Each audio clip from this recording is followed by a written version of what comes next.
Let me pull up something I made last year in Dall-E 2 that came out last year. And Kevin, can you see this? Yes, this is like a series of looks like monkeys in firefighter outfits. That's right. The prompt for this was a smiling monkey dressed as a firefighter, digital art. And at the time, Dall-E 2 would make you 10 images, which it no longer will make you that many.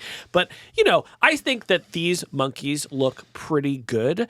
I think you can notice that the faces are in kind of some somewhat weird shapes. There is some blurriness around the edges here. They all kind of look like slightly melted candle versions of the thing that they are trying to be, yes. Right? Okay. And then last week, I used the same prompt in Dall-E 3. One of them looks like almost like photorealistic, Yep. like someone in a person in a monkey costume who's also in a firefighter outfit. One looks like kind of like a 2D cartoon.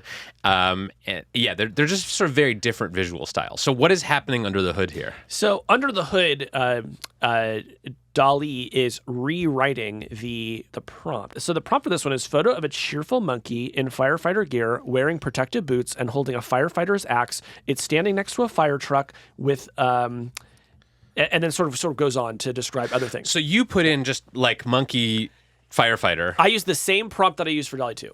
And it sort of used its AI language model to expand on that prompt and like make it into a much more elaborate prompt and then render that prompt rather than the thing that you would actually put in. That's right. And so you just wind up making these much more creative images, and it can be quite fun to see what Dall-E combined with ChatGPT is going to make out of your input. That's really interesting because it also, like, I remember when, Midjourney came out and I would go into the Midjourney Discord server and there were all these, like, amateur prompt engineers in there who would just be putting in these very elaborate long prompts with all these, like, keywords that they had discovered to, like, make their images look better. So what you're essentially saying is, like, that doesn't matter much anymore because the program is going to rewrite your prompt to be better anyway. Exactly. And it'll be in a bunch of different styles. Maybe one of them will be photorealistic. The other one will be an illustration from like a style of the 1940s. And it will just kind of throw a bunch of stuff at you. And a benefit of this is it just teaches you about what the model can do. I think AI has a problem with these missing user interfaces where for the most part, they just give you a blank box to type in, and then it's up to you to figure out what it might be able to do.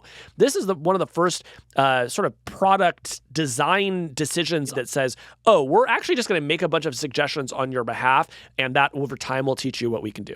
Can you say, like, don't adjust my prompt? Can you just say, like, actually render what I put in, or does it always automatically rewrite your prompt to be longer and more elaborate? It by default, it will write a longer prompt if you've written a short one. If you write a longer prompt, it will just show you that. I have had some luck with saying, like, make this exact image, and then it will sort of do less editing.